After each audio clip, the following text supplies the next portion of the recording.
Schofield here. Welcome to Royally Unfiltered, the show that takes you behind palace gates like never before. This is where tradition meets truth and nothing is off limits. This week, helping me tackle all the biggest headlines is royal commentators Rupert and Duncan Larcombe. Thank you both for being here on such an exciting and important week. I'm being sarcastic. With Love, Meghan came out to, not a lot of fanfare, I'd say. Duncan, I know that you are With Love Meghan's #1 fan, that you watch it religiously. What did you think about some of the critic reaction to the series? Like Hollywood Reporter's headline, With Love Meghan as sour as the first season 2 review. I know, it got absolutely panned, hasn't it? And panned in America, but panned also in Britain. And you ask yourself, what on earth can Meghan do to get her more criticism than stuff like this? But I think we maybe get Meghan wrong. I'll expand on that. Yeah, you should expand on that. Look, Meghan, right? Okay, let's forget the royal stuff. Meghan grew up in LA. She dreamed of being famous and having a lot of followers. She spent her many years of her life trying to get good parts and be an inspiring actress.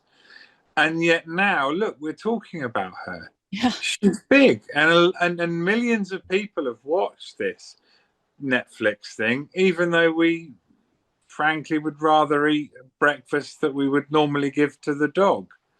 So she's doing something right. You're right. But I'd also say I don't think Meghan Markle knows the difference between fame and infamy. And I think she's happy with either one. And I think a normal person would prefer fame over infamy. Rupert, have you seen some of the headlines like, tone deaf Marie Antoinette? Oh, what you've just said reminds me of a great line from the Carry On films. They've all got it in for me. They've all got it in for me. Anyway, but we digress.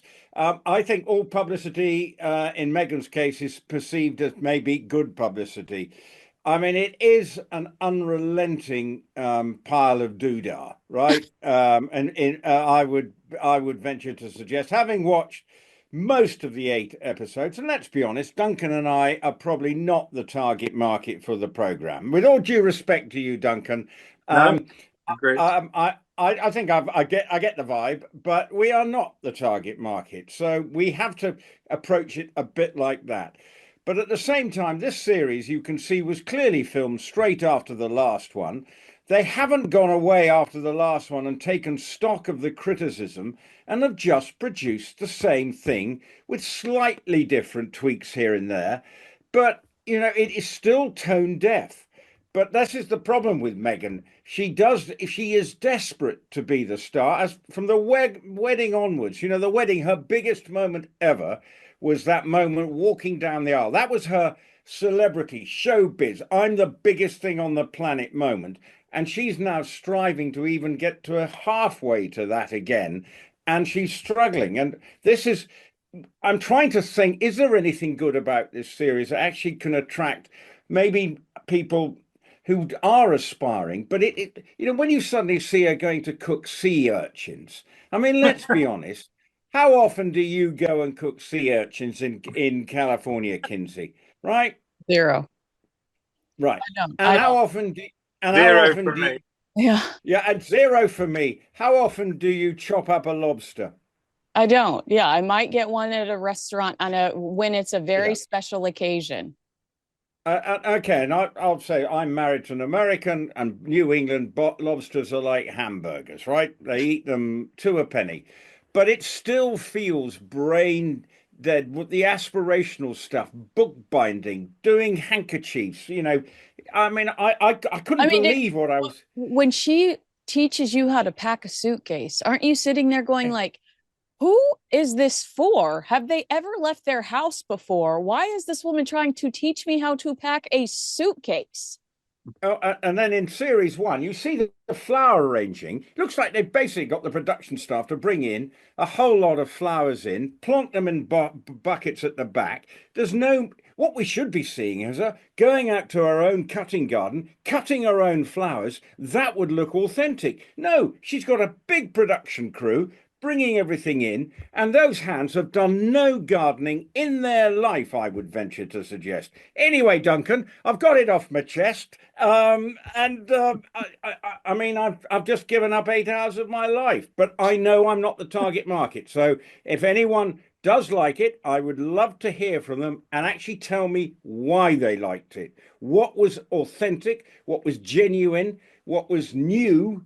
Then I would love to hear from people, because I cannot see anything that is just not a repackaged and a very poorly repackaged Martha Stewart. Duncan, does any of this remind you of Fergie at like her lowest point when she's doing commercials for Weight Watchers? I mean, to me, there's like, I hate when people compare Meghan to Diana, because I'm like, honestly, she's Fergie 2.0. Fergie sat down with Oprah Winfrey. Oprah produced a reality series that wasn't very reality around Fergie. So much of it to me is like the desperation that we felt from Fergie in the 90s and early 2000s, because she needed to make a buck.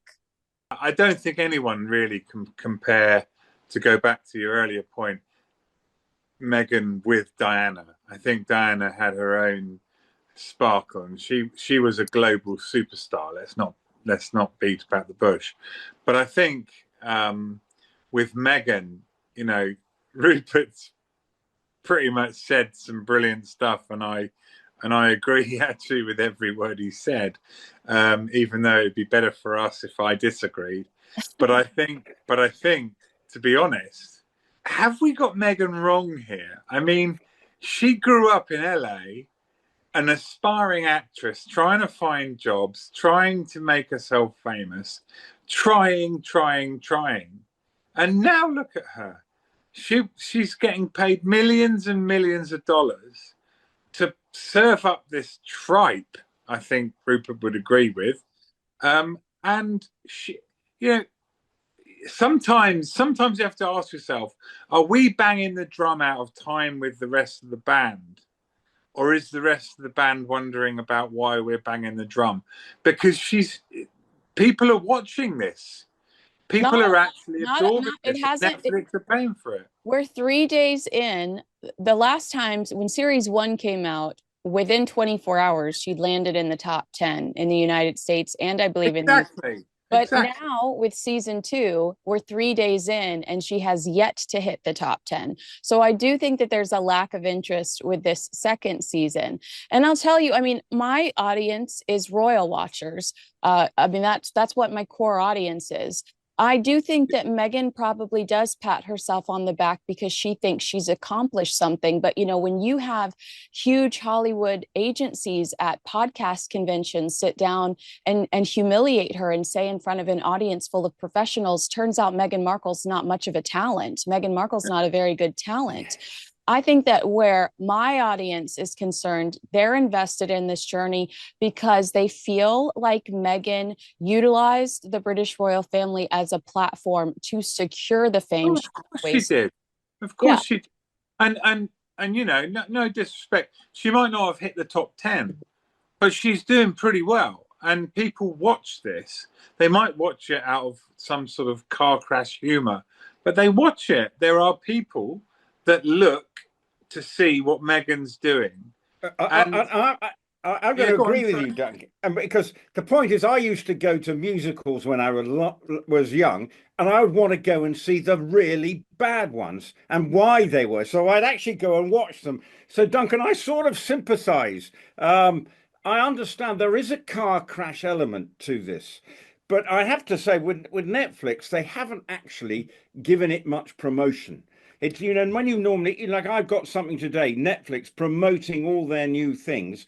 They know I've watched it, but there's nothing coming up. Continue to watch, or, you know, their algorithms. And Netflix, I think, have let this slip by because there's nothing new in it. But I do understand what you're saying. There is a car crash element about watching Meghan Markle and the sort of wanting to see what she's doing next. And we can't get away from that, whether we like it or not.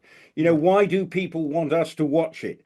Because people are interested enough to know whether it's bad, really bad, or where do I go from there, actually, here, Duncan? Help me out. You're the journalist. I can't. It would involve a swear word we couldn't use. Okay. All right. Well, let's move on to the next story. I guess, well, I have a different theory about this. I think that this Bloomberg interview was almost an act of defiance when it comes to Meghan's iffy relationship with Netflix. I don't feel like it was to promote the show because she's so much more raw in the Bloomberg interview and authentic than we actually see her in the Netflix series. So if I'm going to pick one or the other, I'm watching the Bloomberg interview. But she says in the interview that people love her Netflix show with Love Meghan, and claimed those who criticize it online are just trying to pay their bills. She said haters could actually secretly be fans of hers. She told Bloomberg, I think oftentimes the negative voices are saying negative things and then secretly going home and making single skillet spaghetti. Yeah, possibly. And that's all right. They're trying to pay their bills, and that's for them to sort out if they're comfortable doing it at someone else's detriment. You know, I would say it's a little ironic for Meghan Markle to dismiss critics as just trying to pay their bills when much of her own income over the last 5 years has come from criticizing the British royal family. That paid her bills. And if that's for her to sort out, if she's comfortable doing it at Harry's family's detriment. Duncan, I think that Prince Philip and Queen Elizabeth died feeling under attack from their grandson and his wife. So, you know, Harry and Meghan might just call it paying their bills. I'd like to be nicer about it. I actually don't want to be horrible about Meghan, but what a load of rubbish. People that criticize you are just there trying to pay their bills. And with that, I assume she's talking about people like me and Rupert and other and yourself, Kinsey, yeah, no offense, where we're making money out of criticizing her. No, we're not. Well, we might be, but we're actually trying just to interpret what can only be described as one of the most brass-necked women, I think, or person I think I've ever met. I mean, she's married into the royal family. She's cashed in on it within 5 years. And I'm going back a couple of years. Within 5 years of marrying into the royal family, she's made herself a multi-millionaire, a global superstar. She's got all these celebrity friends that, frankly, she didn't have when she was opening box number 19 on the American version of Deal or No Deal. We're talking about somebody that was ambitious, and they've achieved their ambition. But she can't just say, well, yeah, I've achieved what I wanted to achieve. She has to come out with tripe like what other people that criticize me are trying to cash in on me. Unbelievable. I mean, honestly, I found that staggering. Rupert, one of the things she said during the Bloomberg interview is, I just think there really is a lot of value to when you anchor into your own knowing, then you're telling your own story. You're telling your own story and how you show up in the world. When you do, you actually don't need to say anything. You can just show who you are. What the does that mean? What? Don't Kinsey? What? Well, oh, Kinsey, hold back there. Well, I was basically going to say, you know, that is the biggest load of psycho babble, and that's unfortunately her. She's the queen of psycho babble, and that typifies it. And she has this sort of California self-help. My knowing. Well, her knowing. Well, I just don't. When you've read that, I can't actually work out. If I was asked to paraphrase it, right, Duncan, you work. I don't know whether you still work for the current bun, but if you do, whatever someone would say, right, try and transpose that story to about 10 words.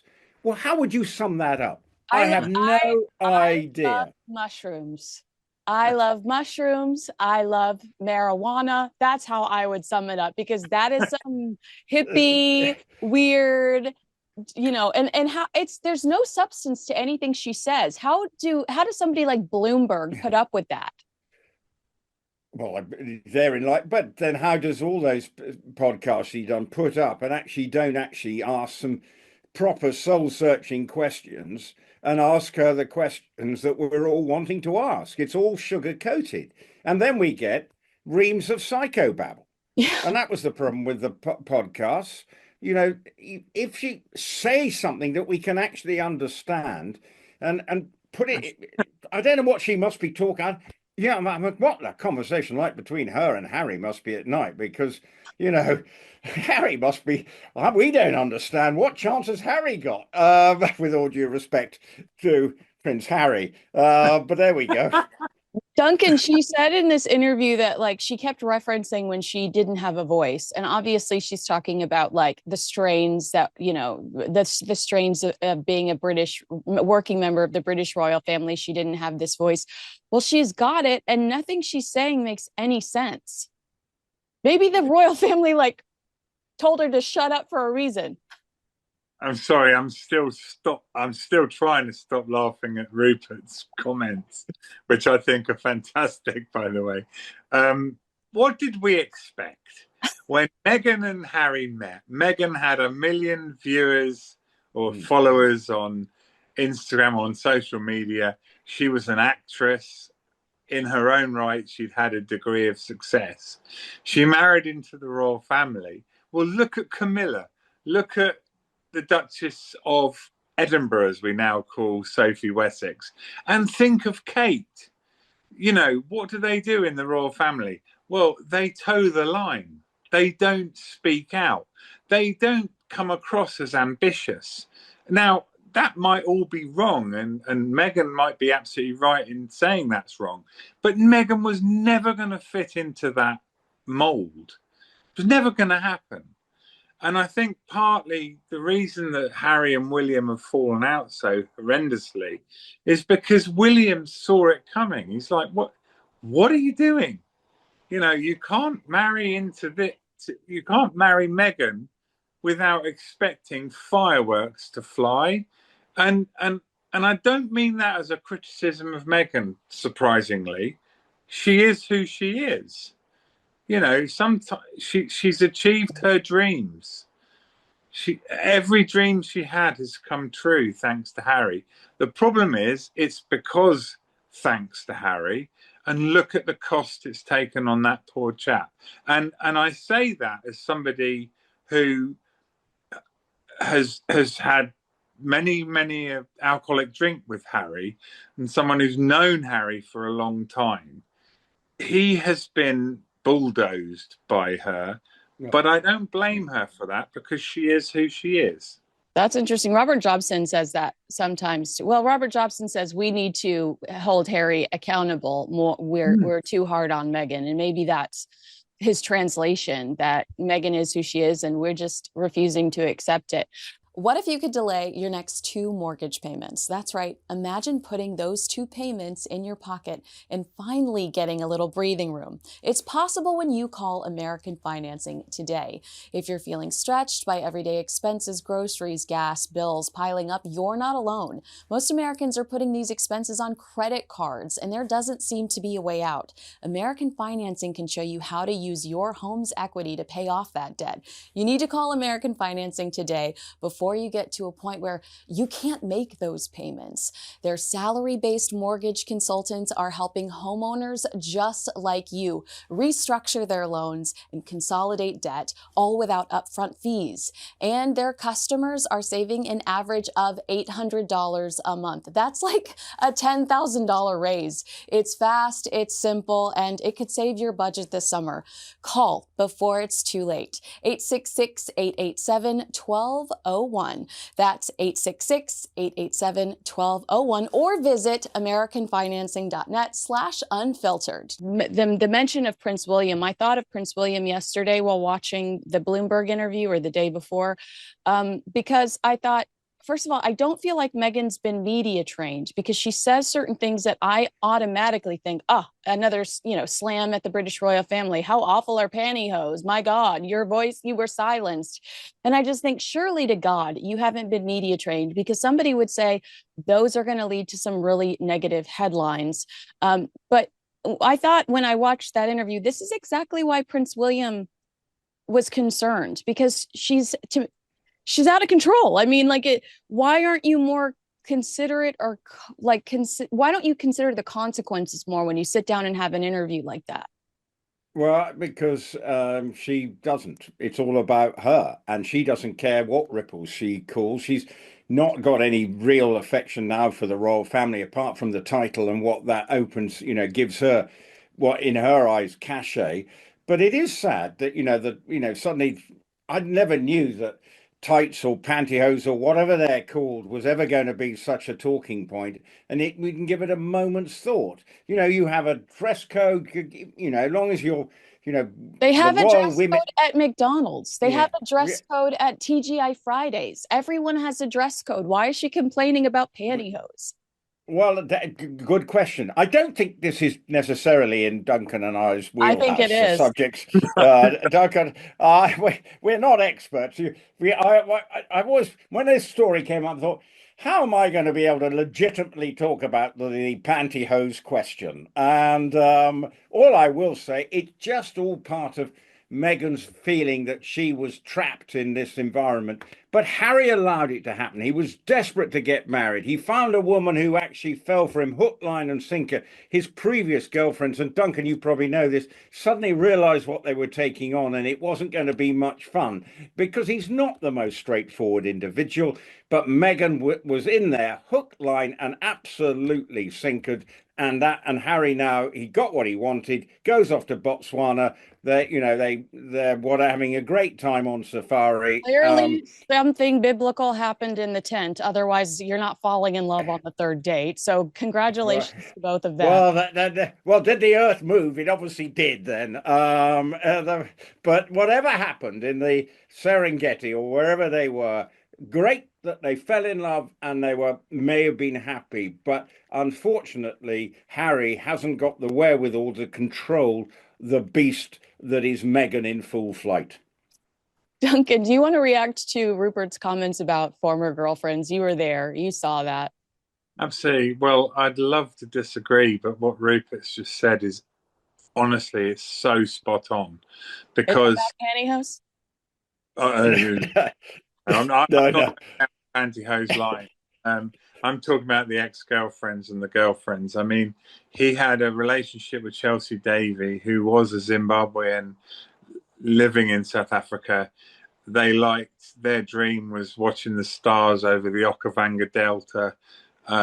Then he was with Cressida Bonas, and she was this sort of bohemian, quite trendy, quite, it never worked out for Harry.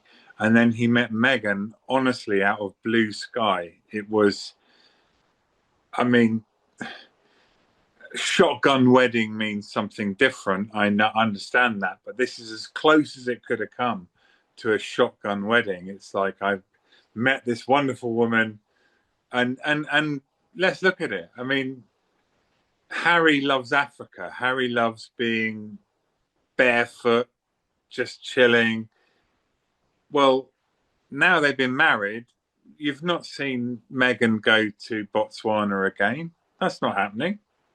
I want to go and meet the Obamas. I want to go and chat with Oprah Winfrey. Let's go to the Beyonce concert. Agenda. Yeah, Beyonce concert, Katy Perry concert. No, they've occupied different worlds, and the mistake that Harry has made here is that every dream Meghan had has come true. To become famous, to become rich, to become somebody with a big house. And with Harry, his dreams have been to become anonymous, to chill out, and to stay out of harm's way, stay out of the limelight. He doesn't care about money. He certainly doesn't care about celebrity friends. And so they've got this marriage, which is based on two completely different standards. Yeah. Yeah. I mean, I don't know, but something's got to give, and I'd never comment on someone else's marriage, having had a failed one myself. But I do believe you'd be an expert, Duncan. I think that makes you an expert. No, I do believe though that I've never ever of all the people I can think of, when you think of your friends and stuff like that, I've never ever come across a couple that have such different agendas and wants and wishes that are still married. And I hope their marriage lasts. But wow, Meghan has had her way, and Harry is literally living the hell he tried to avoid. Sometimes opposites do attract, and obviously, and this is, on paper, but he was found this lady who just fell for him hook, line. He was desperate, that sort of need to feel loved, which he didn't necessarily feel, because obviously with his mother dying young, and then whatever was going on, his father, it took a long time to get that relationship through a difficult teenage years and the royal family.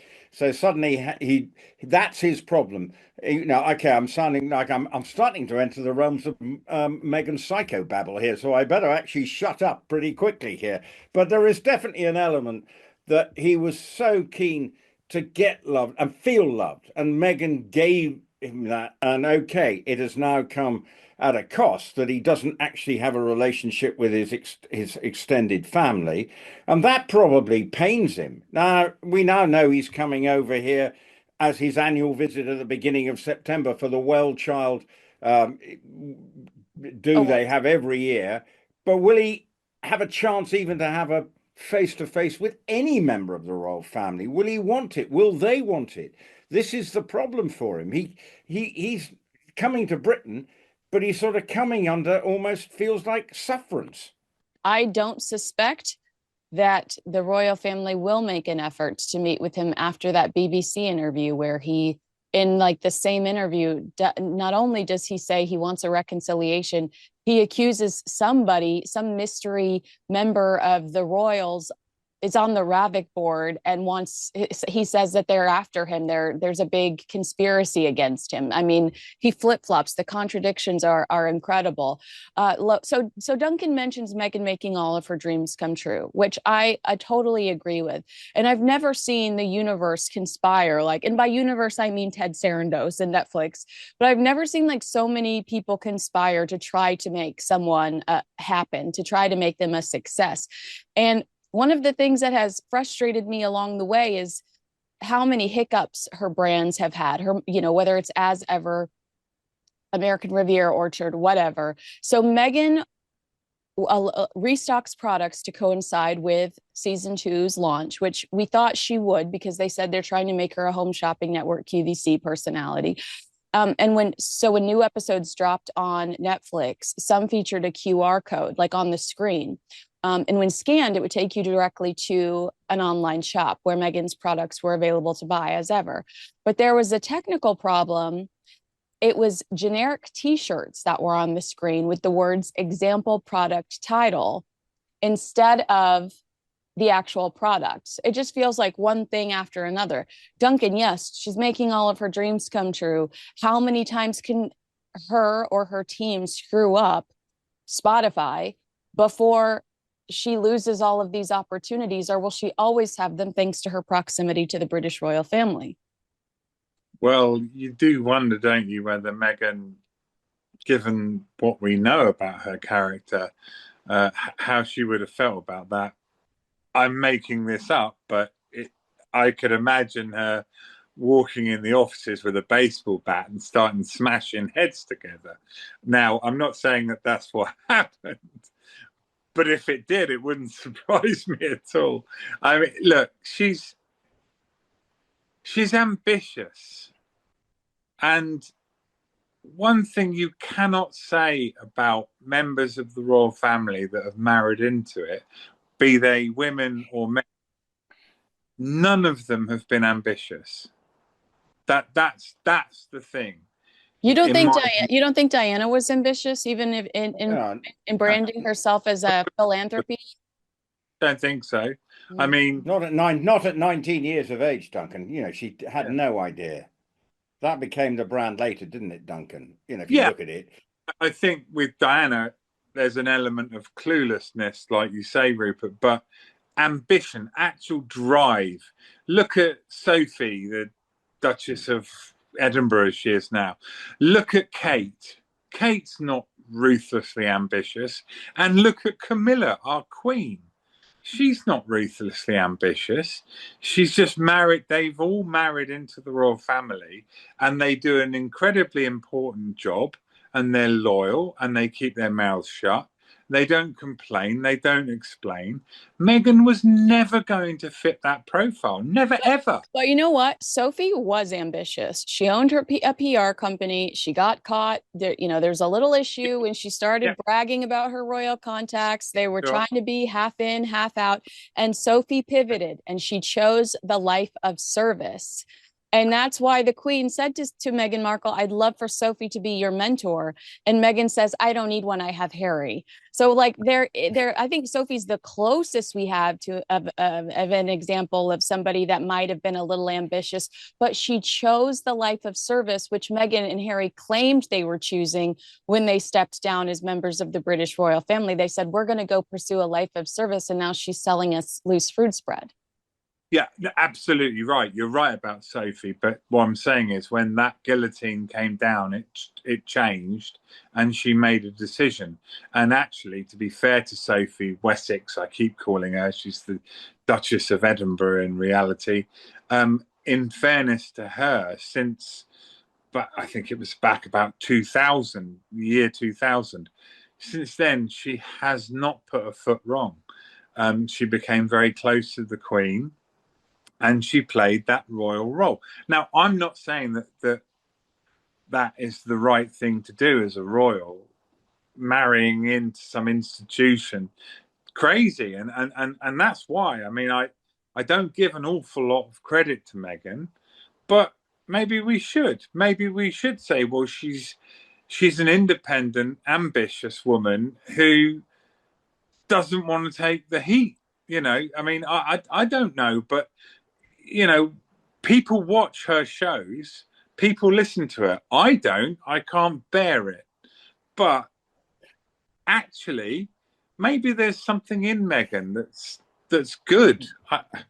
Maybe she's strong. I don't know. Rupert's going to now kill me. What's he going to say? No, I'm not.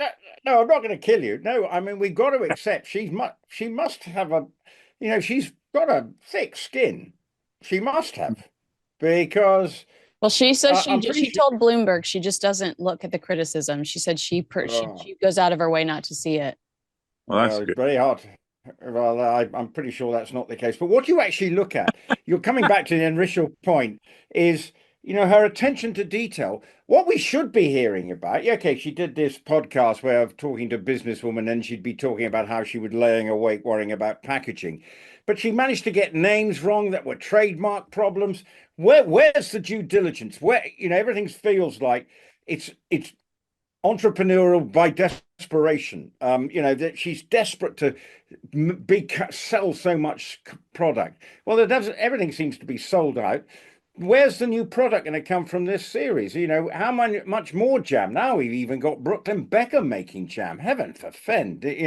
What's the world coming to? Everyone is a jam maker now as they try and make their way in the world. I didn't realize that people ate quite so much homemade jam, and that this is what celebrities are now launching their career on. But for Meghan, their due diligence and the plan, the rosé is probably not much good, and you have to buy 3 of it. It's trademarked, it's someone produces, and probably has got a little tweak different that separates it from the other celebrity rosé that's been hawked around the place.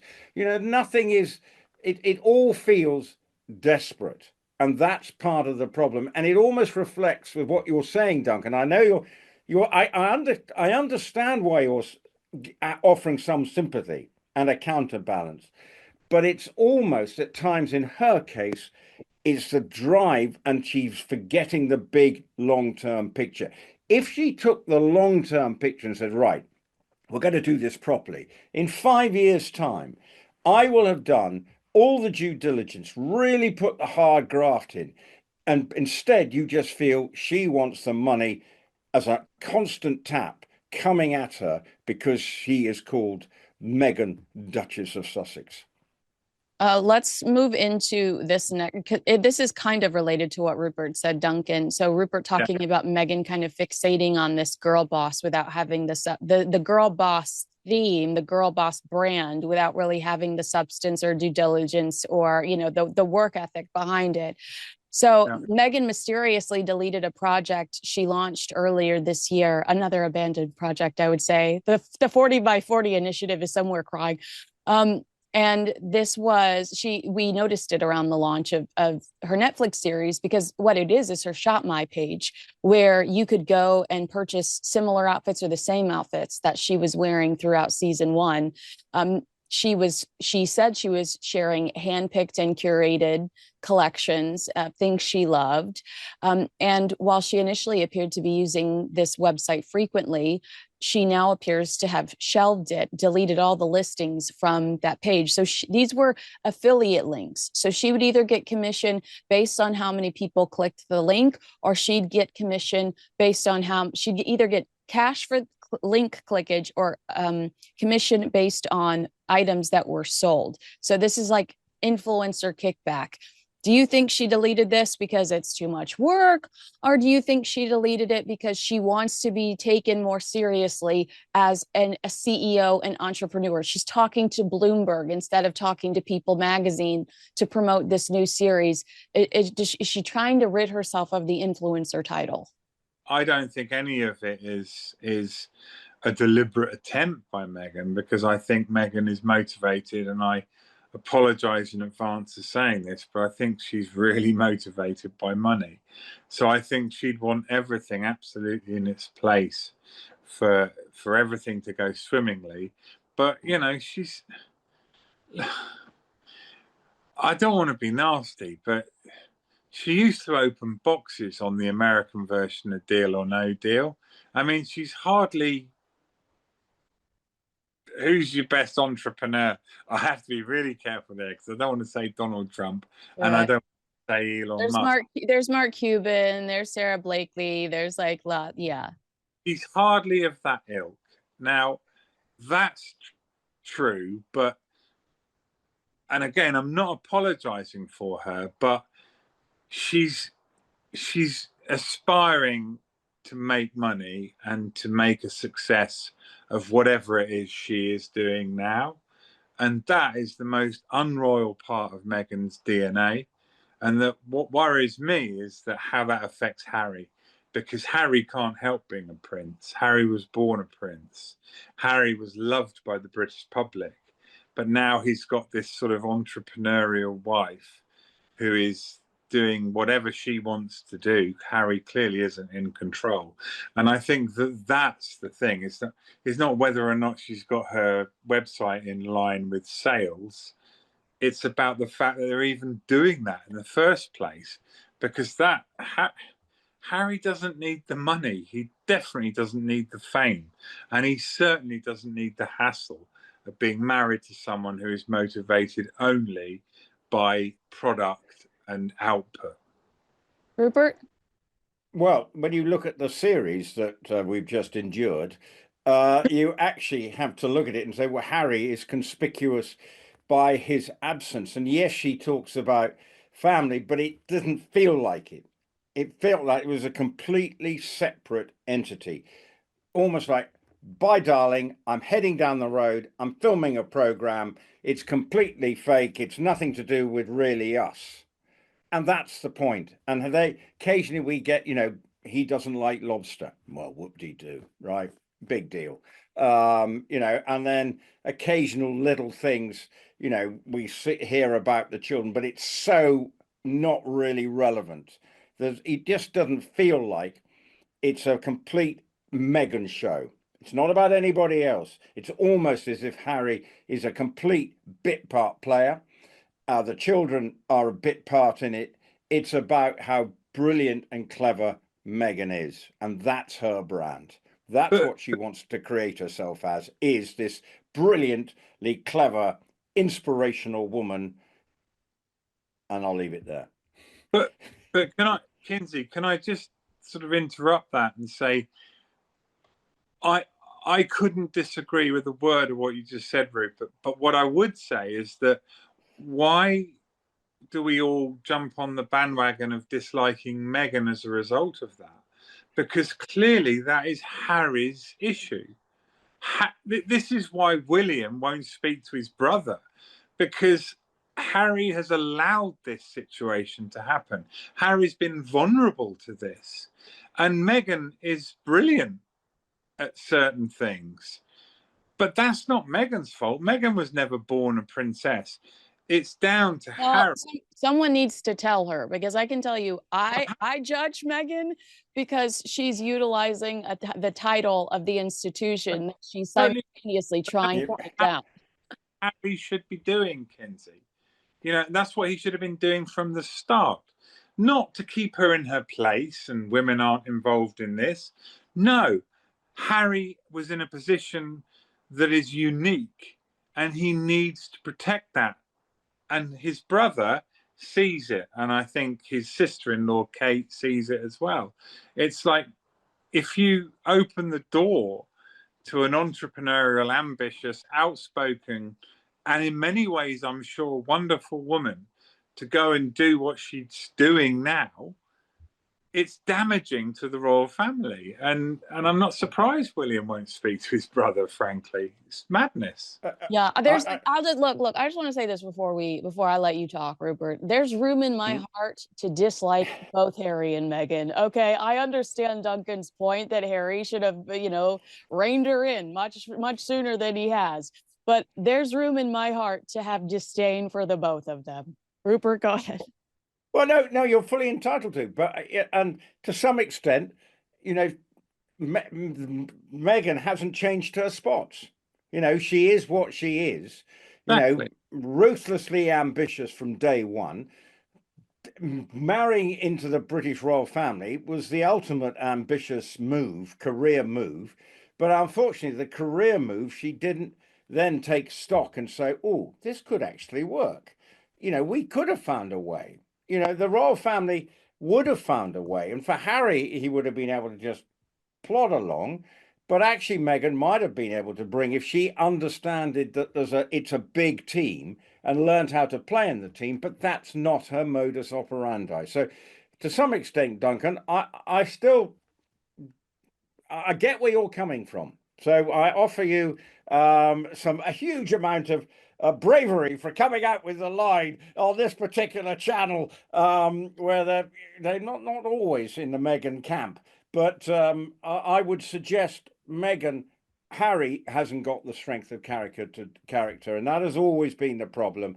And now he looks a rather sad character. The pictures we're getting in surfing at a fake surfing venue, and that's not him. He was a sort of gung-ho. What he was like. He was a gung-ho young man who got himself into the odd sort of indiscreet situations, but he was fun with a big F, but now the fun seems to have been completely squeezed out of him.